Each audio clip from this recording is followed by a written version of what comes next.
bang sabihin pero wala kang lakas ng loob na sabihin ang personal? I-shout out mo na yan! I-shout out mo na yan! Para sa ex, para sa crush, para sa magulang, para sa boss, para hindi ka na mahirapan, i-shout out mo na yan! Shout out sa umaga! Shout out sa umaga with DJ Baby Toby! Number 1! 6.7 Energy FM! Same, pero iba. 106.7 Energy FM Pangga. Huwag mo sabihing radyo, sabihin mo oras sa buong kapuluan. Pangga, check your time. It's now 6:28 on the clock. Good morning, Luzon, Visayas at Mindanao, Metro and Mega Manila. At syempre, good morning din naman sa mga Pangga natin diyang kahit na sobrang lungkot nila ay patuloy pa rin ngumingiti. Nako, hello po sa inyong lahat. Alam kong mahirap, no? Oo. Kailangan pa rin talaga natin ngumiti, no? Kailangan pa rin natin ipakita sa ibang tao yun na masaya tayo, di ba? Wala tayong problema sa buhay, di ba? Kahit na sa loob-loob mo mismo gusto mo na umiyak, di ba? Well, that's life, no? It's hard nga naman na mabuhay sa mundo, no? Lalong-lalo na kung may pinagdadaanan ka. Diba? Ngayon, kung may pinagdadaanan ka Pangga, okay lang naman yan, no? Lahat tayo pinagdadaanan yung ganyang stage, no? And ang mahalaga dito, no? Kapag may challenges ka na kinakaharap, no, Pangga, ibig sabihin yan, may plano sa'yo ang Panginoon. Diba? May plano yan. Diba? At syempre, with every problem, no? Pag matututo ka sa mga bagay-bagay, no? Naku. Diba, kaya kung ako sa'yo, no? Smile ka lang palagi, diba? Kahit na nakatago yung sadness mo, okay lang, at least masaya ka, kinakaya mo pa rin. Yan yung mabuti sa atin, no? Mga Pilipino, no? Kahit na napakadami natin problema, kahit na anong bagyo, anong baha ang dumaan sa atin, no? Nakita pa rin tayo ng ikakatuwa mismo natin. Diba?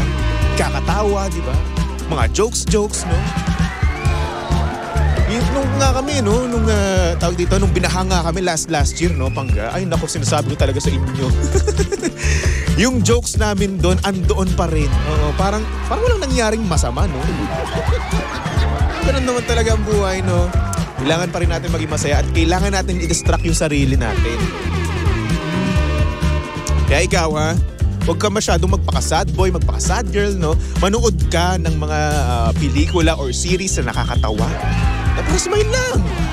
Actually, yung smile, no? Nakakagwapo yan, nakakaganda yan. Oo. Kaysa naman sa malungkot ka.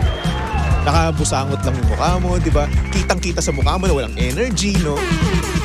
Dapat hindi ganun, no? Dapat masaya tayo. Smile lang. Kasi yung smile mo, napakaganda. Yung smile mo, nakakadala yan. Oh. Kahit sinong tumitig sa'yo, basta humiti ka, di ba? Mapapasmile din. Because your smile is amazing. Hindi man para sa crush mo, no? Pero sa ibang tao, napaka-amazing ng ngiti mo. Kaya keep on smiling, okay? Tandaan mo yun. Umagang-umaga, no? Bakit naman kasi no, napakaaga tapos busangot mukha mo? Anyway, panggasaktong oras natin yun, 6:32 on the clock. At syempre, kasama nyo pa rin at kalandian ng hot baby boy ng radyo. Walang iba kundi si Baby Toby. At syempre, si Baby Toby, no, ay live sa Energy FM Facebook page. Ayan, pumunta lang kayo sa Energy FM 106.7 Facebook page, alright? Tapos batiin nyo ako. Oo, saan ba binyag, gano'n? Kasi nakapolo kong putingin. With matching dahon-dahon, no? Ayan, no? Leaves. Dahon ba yan? Basta yun. Oo. Mukhang dahon. Anyway, binabati ko muna yung mga nasa comment section. No? Hello po kay Rowena, kay Mark Magno, kay Nashreen. Uy, Nashreen, kamusta ka naman, Nashreen? Kay Eliza Anchoriz. Hello, sabi niya dito, good morning, Baby Toby, aka Alden ng radyo. Gwapo mo sa polo mo now. Shoutout from Japan. Gusto ko, di ba? May pambobola pag nagpapabate. Oo. Alden, sige. May dimple naman ako ah. Ano? Pilit nga lang pero dimple pa rin yan. Sabi naman ni Dane, opa. O sige, opakan nyo na ako. O siya, sige na Pangga. Eto, simulan na natin ang programang Shoutout sa Umaga. I-shout out mo na yan! Number 1, 06.7 Energy FM. Uy, good morning sa mga Pangga natin dyan.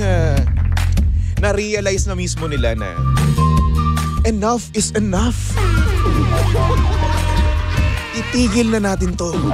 Stop it. Oras na para sa sarili ko naman.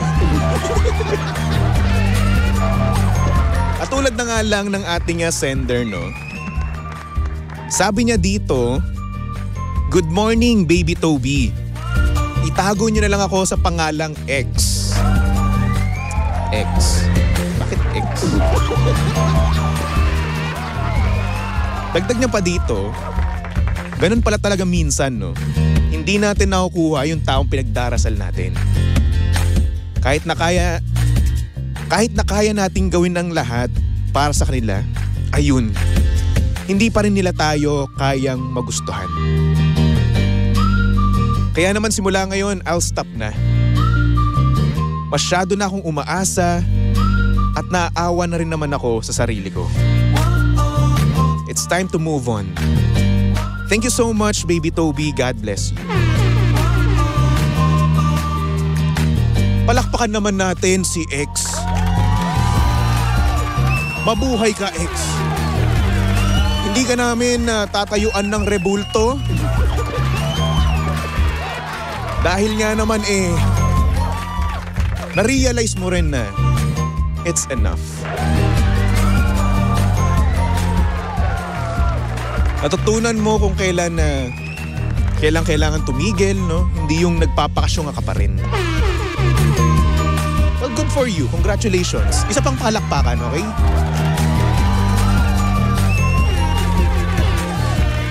Alam mo, XPPM kita mamaya.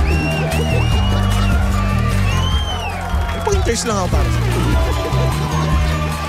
Anyway, X, congratulations ha. At sa mga Pangga naman natin dyan, no, na hindi pa rin nila na-realize na kung kailan yung enough, no?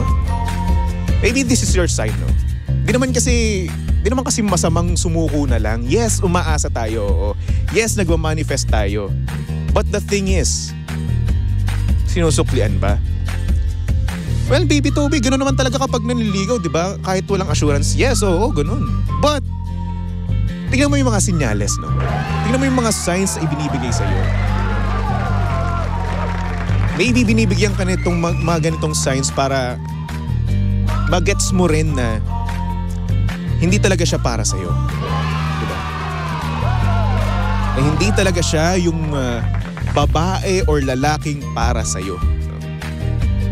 So yun, wag nating hindi tignan or deadmahin yung mga signs na yan kasi it's a sign for a reason. No? Pinapakita sa'yo yan or pinaparamdam sa'yo yan for a reason. Hindi lang, ay hindi, sige, bigyan mo yan. Hindi lang. At syempre, kung ano rin naman yung nararamdaman mo, di ba? Siguro naman, hindi ka naman manhead, no? Kung ang trato naman sa'yo ay parang trapo, second option, at para ma-distract lang siya, no? Eh di, enough na. Kasi minsan, di ba, naisip natin na, ay hindi, wala pa to. Pagsubok lang to, di ba? Ang taong nagmamahal, kakayanin kahit ano, kahit kailan pa yan, kahit matagal pa yan. Pero kung tinatrato ka na ng trapo at napakatagal na, and maybe she's not worth it, or he or she's not worth it. If pinapamukha niya sa'yo na naghahanap pa rin siya ng iba, let go.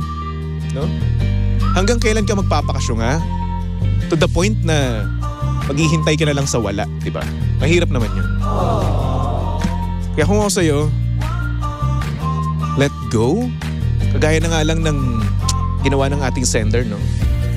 I-let go mo na lang and move on. I know it's hard, no? It's hard na hindi maging kayo ng taong gusto mo. And mapapaisip ka ng mga what ifs eh. And darating ka rin sa point na magkakaroon ka ng regrets. Iisipin mo na, sana pala umamin ako. Sana pala pinush ko pa. Diba? Makaisip ka ng ganun. But, I think it's a good thing na rin na hindi naging kayo. Kasi nga naman may mas deserving ng iyong pagmamahal. May mas deserving ng ganyang klaseng lalaki or babae. Diba? May mas deserving ng kabaitan mo, ng efforts mo, no? Yung tipong lahat kaya mong gawin para sa kanya. May mas deserving niyan. Kaya please, huwag kayong susuko. Ha? Ako malulungkot. Ako nalulungkot ako ngayon. Joke lang. Pero X, congratulations, no? Palakpakan ulit natin si X, no? Yung ating sender nga pala ngayon. Congrats dahil wala ka na sa hook. Congrats dahil napag-desisyonan mo na enough na. Gayahin nyo si X. Hindi martir. Anyway. O yan sa mga panggihan natin na gusto mag-send ng kanilang mensahe sa buhay, yung mga bagay na hindi nila masabi ng personal. Yan, mag-send lang kayo ng message sa aking Facebook page. Hanapin nyo lang BabyToby1067. Okay?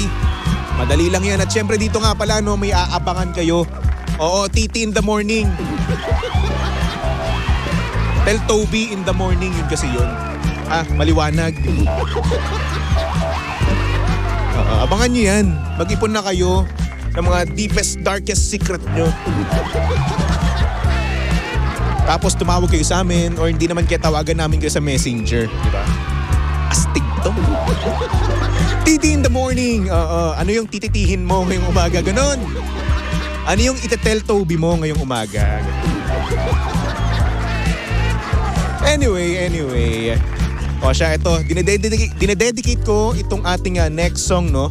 Para sa ating message sender, no? Na gumising na sa kanyang kathang isip. Yeah. Diba? Ikaw. Kailan ka gigising? Kailan mo sasabihin na tama na? Here's Ben and Ben sa... Di ba nga ito ang iyong gusto?